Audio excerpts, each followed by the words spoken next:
Are you getting your first aquarium? You want a lot of fish, right? It's understandable. You want to put as many fish you possibly could. Exciting, yes, but is it practical? No, it isn't. This topic has caused more fights among hobbyists than you might think.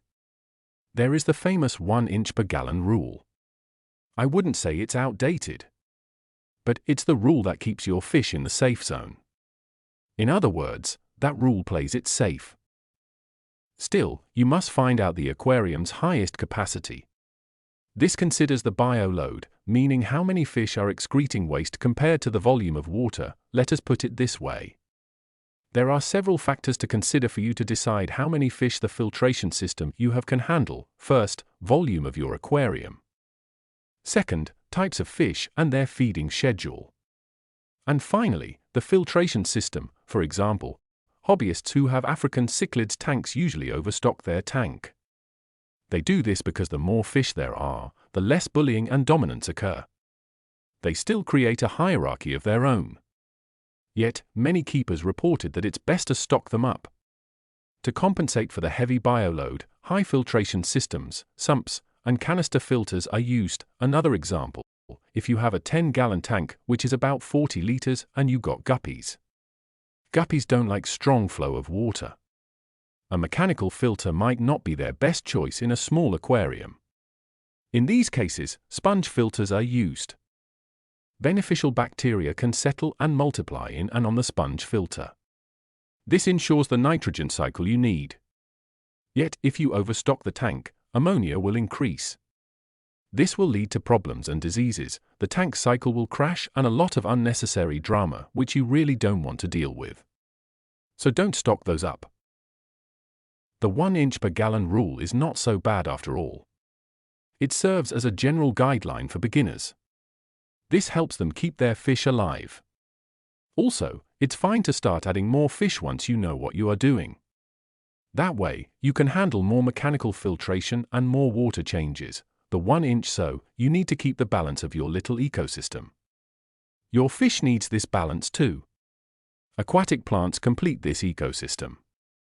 It's a free natural filtration system.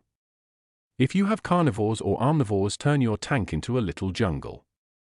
Everything thrives with plants. You will know the difference once you've had natural plants. You will never go back to plastic ones. It's another beautiful underwater world waiting for you to explore. It's all part of this fascinating hobby. It is ideal to make 25% weekly water changes with most kinds of fish in the hobby. Yet, if you have heavily planted aquariums, the plants can significantly reduce the need for weekly water changes. Your filtration system also contributes to this reduction. You might only need monthly water changes. Some aquarists reach a point where the ecosystem balances itself out. To achieve this, you need to test your water for ammonia, nitrites, and nitrates using the strip sold at the local fish stores. Keep monitoring the levels until you figure out how often you need to do water changes. All aquatic plants need the same nutrients, the difference is the concentration of each nutrient. There are macronutrients like nitrogen, phosphorus, and potassium. There are also micronutrients including calcium, magnesium, copper, iron, boron, and manganese. There are low-tech plants. These are easier to care for and keep, and there are high-tech plants. These need more requirements to manage and keep in your aquarium. Low-tech and high-tech aquariums have different approaches to setting them up and how to maintain them. In low-tech setups, plants will grow slowly.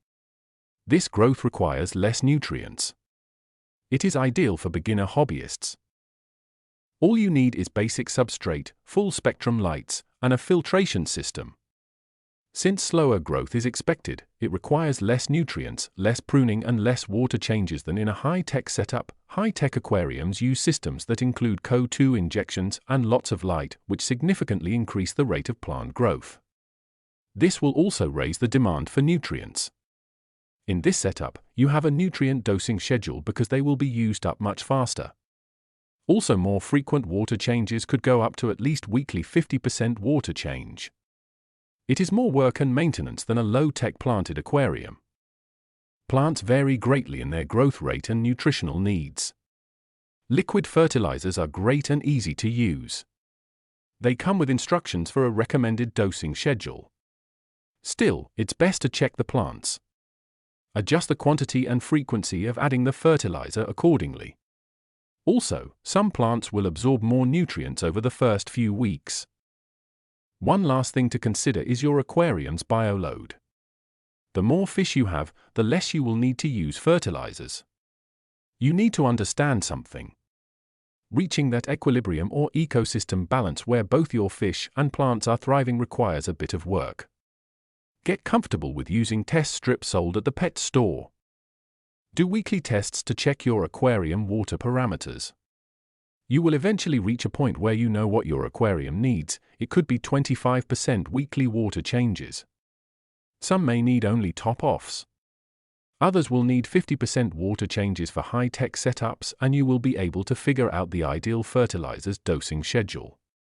This is the difference between an aquarium with plants and an aquarium with a breathtaking underwater garden. Enjoy your next aquascaping project. Do not forget to like, subscribe and become a member of Exotastic Earth community.